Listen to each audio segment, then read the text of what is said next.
Ako si Milan, malakas mag-trip, kaya tara, mag-trip tayo. Let's go! A day in life ng isang fire volunteer. At kung ano ang kadalasang ginagawa ng isang fire volunteer, dito yun na ito masusubaybayan. Kaya tara, samahan nyo ako sa panibagong araw, panibagong duty. For today's video naman, ito papakita ko naman sa inyo kung anong ganap ko rito sa head ko kapag hindi kami nakaka-responde or walang responde. Medyo tahimik din kasi mga alarma ngayon, kaya ito wala tayong mapapakita ng responde. Papakita ko na lang muna kung ano yung mga ginagawa ko rito. Bali pagtapos ko mag-ilamos ito, chinik ko na yung mga toiletry ko rito. Ang dami ng kulang, kaya ito plano ko na rin mag-grocery nito. Pero bago ako mamili nito, ito magkakape na muna ako. Medyo maaga pa naman, kaya medyo chill lang muna ako nito. Di pa naman tayo nagmamadali at wala rin naman ako hinahabol na oras. Habang nanonood naman ako to, biglang may naalala akong dapat kong gawin kasi ito nilaban ko kahapon to, kaya ito ibabalik ko na rin yung mga styro nito sa loob para pwede na rin magamit. Medyo masarap din talaga upuan to kapag nanonood ka ng mga movie, lalo na kapag medyo malamig-lamig din talaga yung pwestuhan mo. After ko naman, ayan, mamimili na tayo ng mga pang PSG ko rito sa head ko, kaso medyo may kulimlim yung plano ko sana maglaba mo, hindi na matutuloy to. Cancel na muna ilaba, pero yung babad yan pwede pag gawin yan mamaya. Yung mga bibili ko naman dito, hindi naman kailangan sobrang dami kasi pang PSG ko lang naman din to sa may head ko namin. Kasi nga diba, hindi na ako masyado umuwi sa bahay namin, kaya dito na rin ako madalas naliligo at naglalaba. Pagkabalik ko naman ng head ko, eto nag-aasikaso na si Aldrin dito na magluto ng tanghalian namin, pero ako ayusin ko na muna yung mga pinamili ko. Kahit pa paano hindi masyado kalat-kalat yung mga lagayan natin dito, hindi nakakaya sa mga kasamahan natin. After ko maayos yung mga ginawa ko, ay lumabas na tayo rito ng kwarto, tapos sinamahan na muna natin si Aldrin dito, pero di tayo magluluto siya, bali babanat na natin. Epal-epal lang din tayo, video-video lang tayo sa kanya. Pagtapos naman mga pagluto, ito nagain na rin kami nito, magtatanghalian na rin kami agad nito. Bali kahit yung ulam namin dito, tapos meron din embutido. At dahil dyan, busog na naman ang mga beep.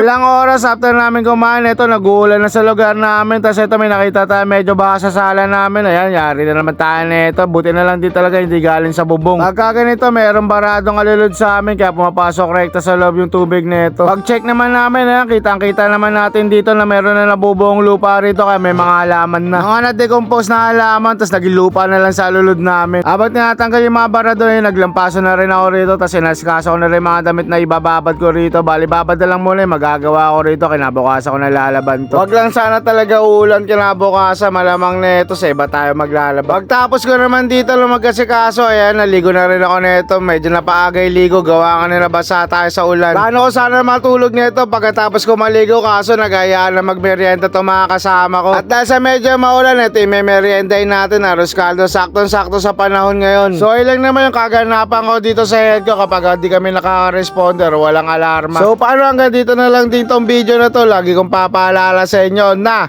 10-0, keep safe everyone.